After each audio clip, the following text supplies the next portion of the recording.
আসসালামু আলাইকুম। তো আজকের এই ভিডিওর মাধ্যমে আমি আপনাদেরকে অ্যান্ড্রয়েডের কোনো কোড বা কোনো ফাংশনের ভিডিও দিব না। এটা হচ্ছে আমাদের যারা আমরা অ্যাপ ডেভেলপার, তো আমাদের সবারই হচ্ছে প্লে কনসোল অ্যাকাউন্ট ক্রিয়েট করা লাগে। তো অনেকের ক্ষেত্রে হচ্ছে অ্যাকাউন্ট আপনাদের নরমাল যে এনআইডি কার্ড থাকে ওইটা দিয়ে ভেরিফাই করতে পারেন। কিন্তু অনেকের ক্ষেত্রে এই সমস্যা হতে পারে যে সমস্যা আমি ফেস করছি। এই বিষয়টা আজকে আপনাদের সাথে শেয়ার করব।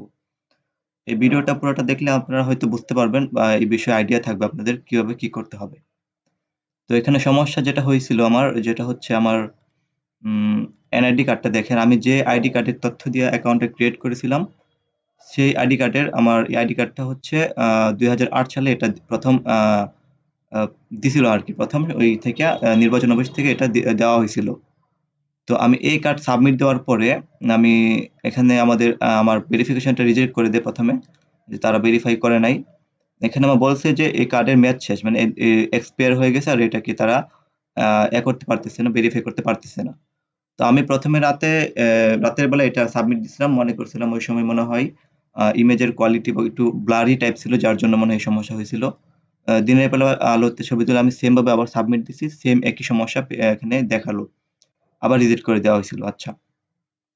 তো অনেকের ক্ষেত্রে যদি এমন প্রবলেম ফেস করেন, তো ওই ক্ষেত্রে আপনারা হচ্ছে প্লে কনসোল অ্যাকাউন্ট আপনাদের NID card, passport, driving licence এই আরো যে অপশনগুলো আছে এই অপশনগুলো ইউজ করে ভেরিফাই করতে পারবেন।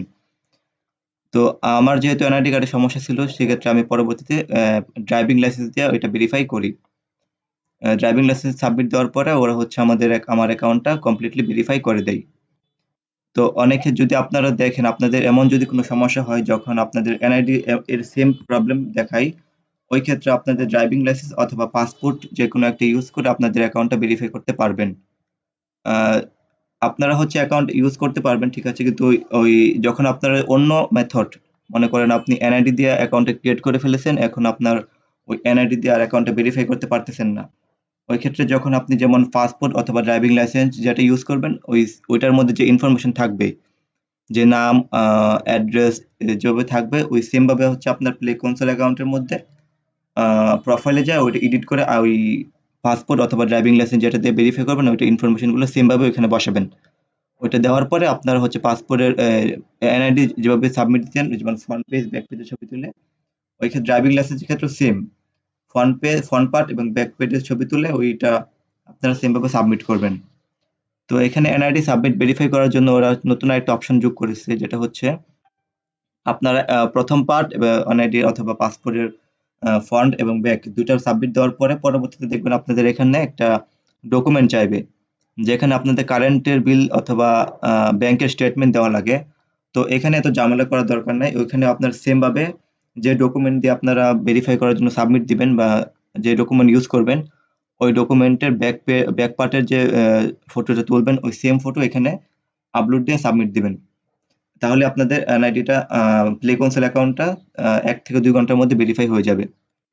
তো আজকের ভিডিওটা মূলত এই সমস্যা এরকম প্রবলেম যদি কেউ ফেস করে থাকেন, তাহলে আপনারা অন্যান্য যে মেথড গুলো আছে ভেরিফাই করার জন্য, ড্রাইভিং লাইসেন্স, পাসপোর্ট ওইগুলা ইউজ করে কিভাবে ভেরিফাই করবেন ওই বিষয়টা আমি আজকে আপনাদের মধ্যে ক্লিয়ার করলাম। তো আজকের ভিডিওটা এ পর্যন্তই। পরবর্তীতে হচ্ছে আমি Android এর বিভিন্ন আ ফাংশন নিয়ে ভিডিও দিব। বিভিন্ন শর্ট ফাংশন বা আ বিভিন্ন আ আইটেম বা বিভিন্ন অ্যাপ রিলেটেড ভিডিও পাবেন। Android অ্যাপ অথবা আদার মাইক্রোজবস এর সাইট গুলো আছে ওই সম্পর্কে ভিডিও পাবেন এই চ্যানেলে। তো ওই সকল সব ভিডিও পাওয়ার জন্য অবশ্যই চ্যানেলটির সাথেই থাকবেন। তো আজকে এই পর্যন্ত, সবাই ভালো থাকবেন। আল্লাহ হাফেজ।